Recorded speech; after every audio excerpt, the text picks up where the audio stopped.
Thanks to our title sponsor, Juniper Networks, for helping make Research Saturday possible.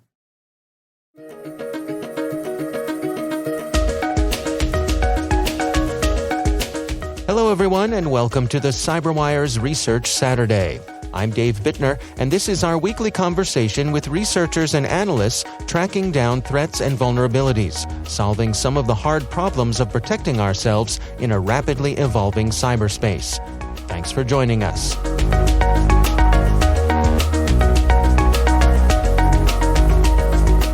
Essentially, Symantec receives billions of rows in telemetry every day. And one of the things that my team do is actually dig through that telemetry in order to hunt down new threats. And it was through one of these analytics that we were able to identify some suspicious credential dumping activity, which led us on to uncovering Pompilius and their attacks against organizations operating in the chemical sector. That's Neville. He's a principal threat intelligence analyst at Symantec. The research we're discussing today is titled Lazarus Targets Chemical Sector.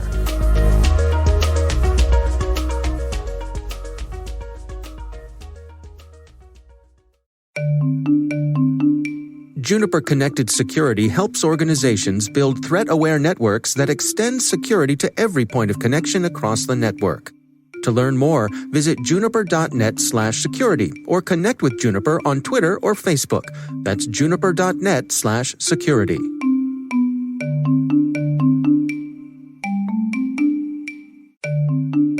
Ransomware attackers. Sophisticated criminal armies bringing organizations to their knees and costing companies millions. But ransomware shouldn't feel inevitable. You should feel invincible. Cyber Reason is undefeated in the fight against ransomware with the only predictive ransomware protection available, automatically stopping attacks before encryption and empowering security teams with full visibility. Because ransomware won't define this era. Those who defeat it will. Visit cyberreason.com to learn more. That's cybereason.com.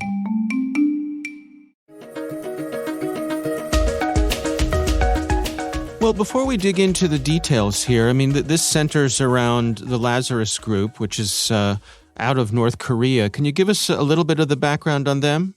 Yeah, so Lazarus itself is kind of more of an all-encompassing name that mainly consists of a lot of different subgroups. Across Symantec themselves, we already actually track probably at least up to 15 different groups that are all kind of under that umbrella name Lazarus.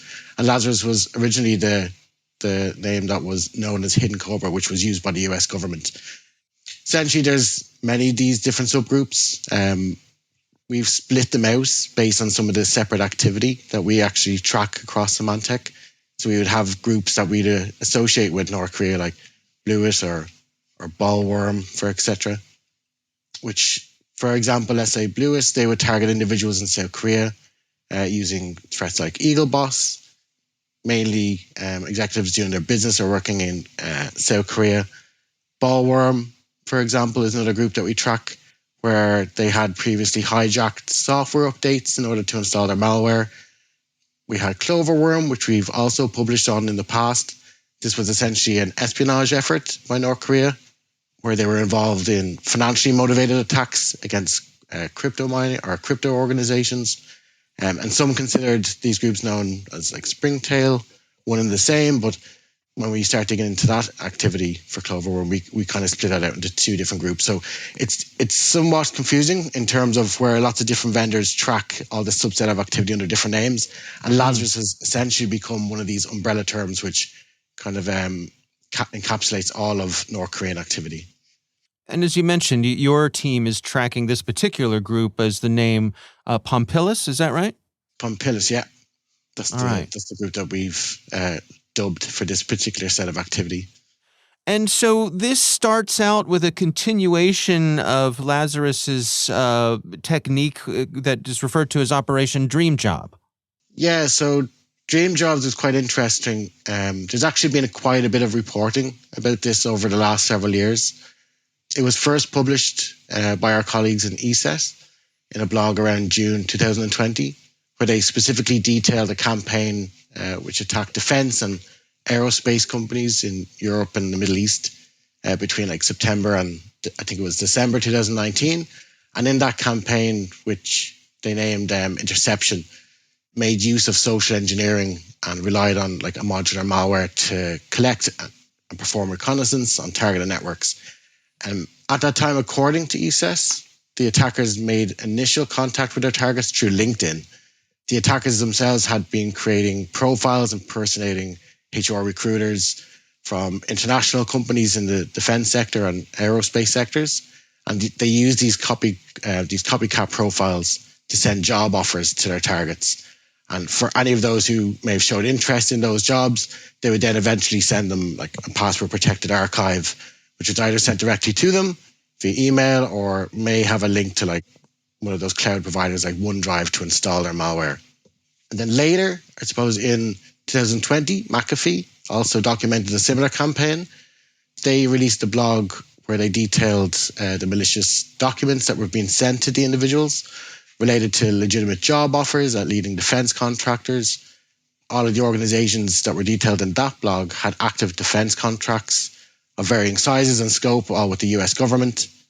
And then there was also additional reporting by Clear Sky. They had released a report where they detailed some further tactics of the attackers. For example, they began to impersonate legitimate individuals in companies, not just setting up fake profiles, but actually copying LinkedIn profiles from existing employees and using their images as well. They began to build up a reputation by adding other individuals within those companies to LinkedIn before they began reaching out to their targets, essentially kind of using the same means as before, like sending job offers. In those cases, they began leveraging other messaging platforms as well. So it wasn't just LinkedIn, but they began to branch out onto other platforms like WhatsApp or directly through SMS texts and even in Twitter. And then we'd also seen a blog that was published in January 2021 by Google, and they had observed similar campaigns, but in these cases, it looked like the attackers had shifted their focus away from defense and aerospace and started focusing on security researchers. In these campaigns, the attackers began to impersonate professional security researchers, setting up LinkedIn profiles and Twitter accounts, a lot of what we've seen previously.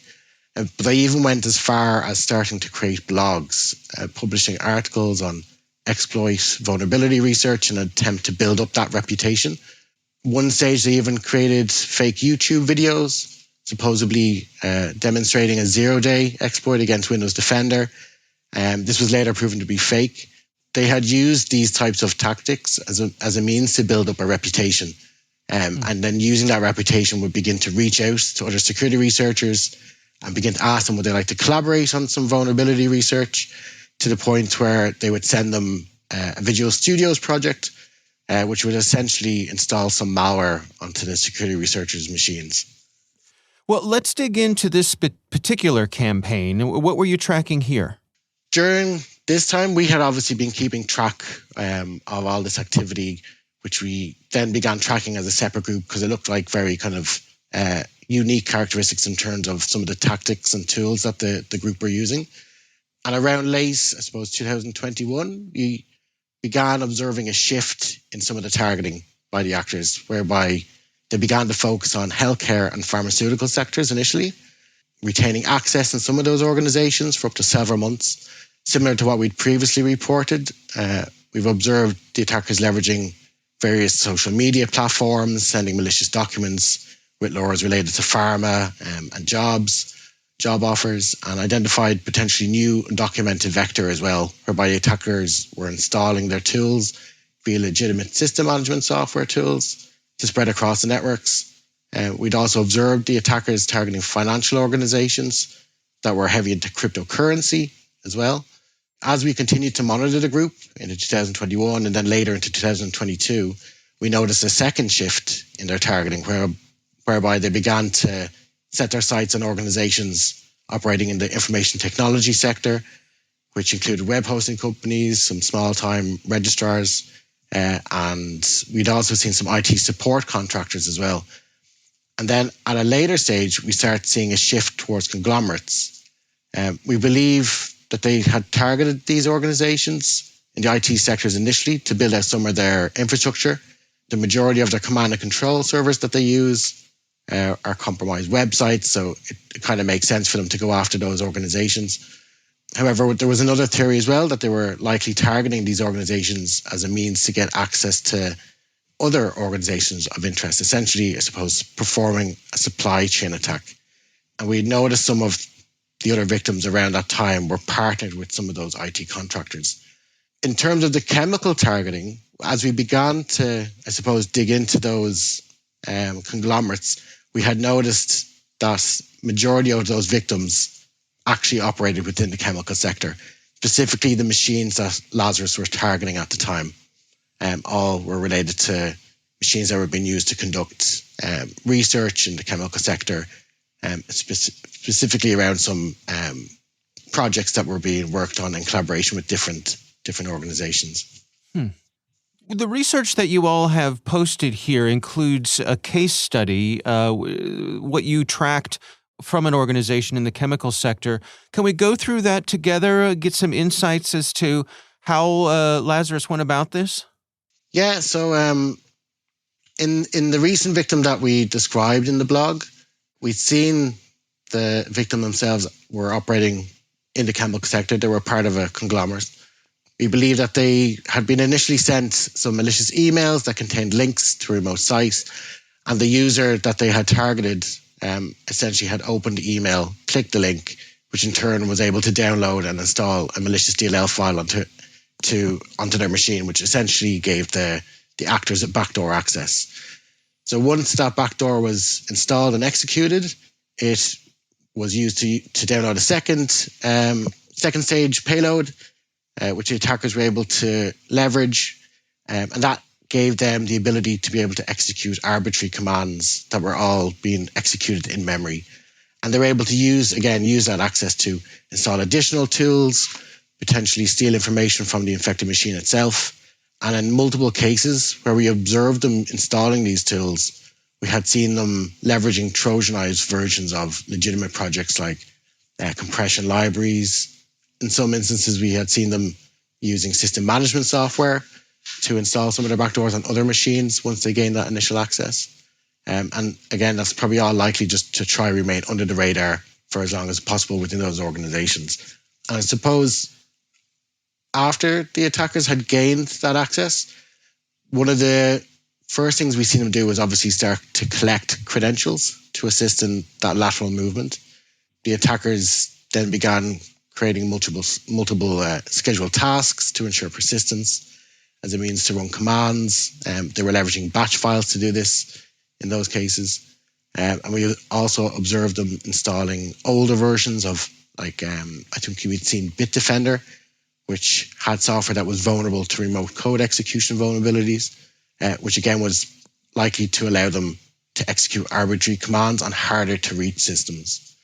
Beyond those backdoor tools and the remote access tools that we've seen them install within that victim, it looks like they also were able to deploy tools to be able to take screenshots to monitor machines of interest.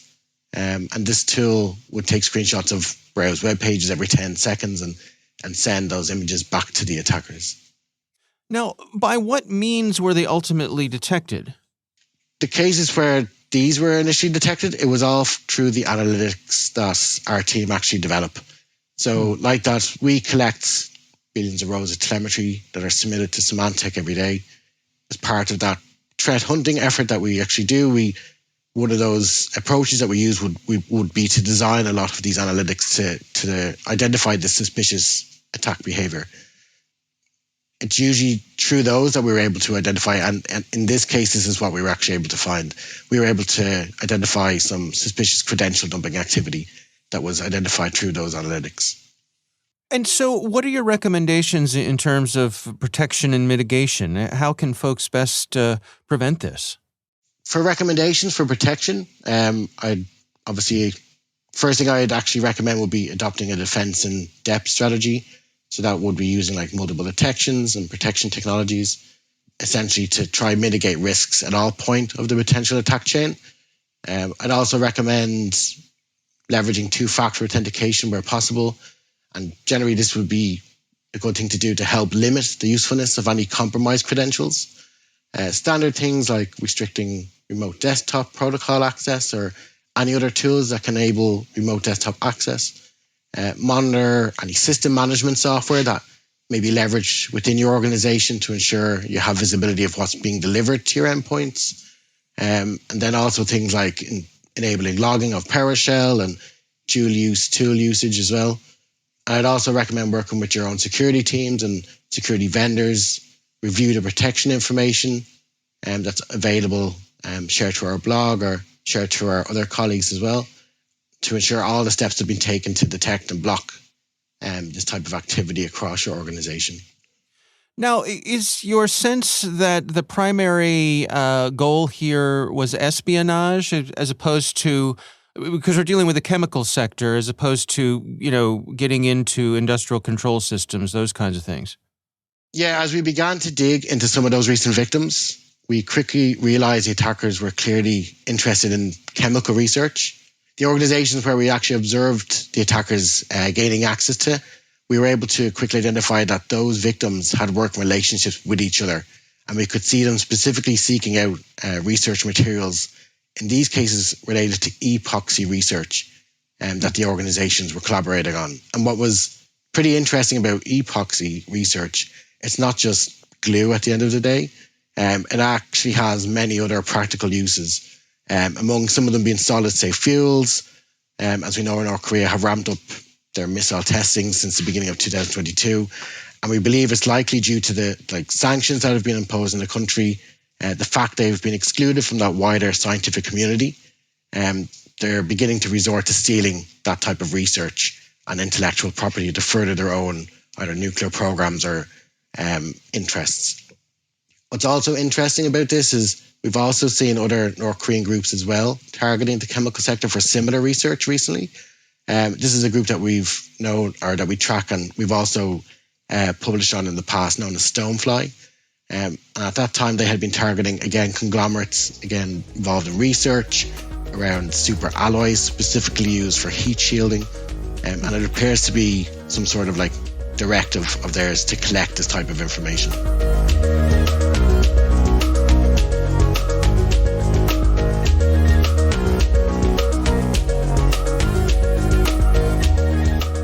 Our thanks to Alan Neville from Symantec for joining us. The research is titled Lazarus Targets Chemical Sector. We'll have a link in the show notes.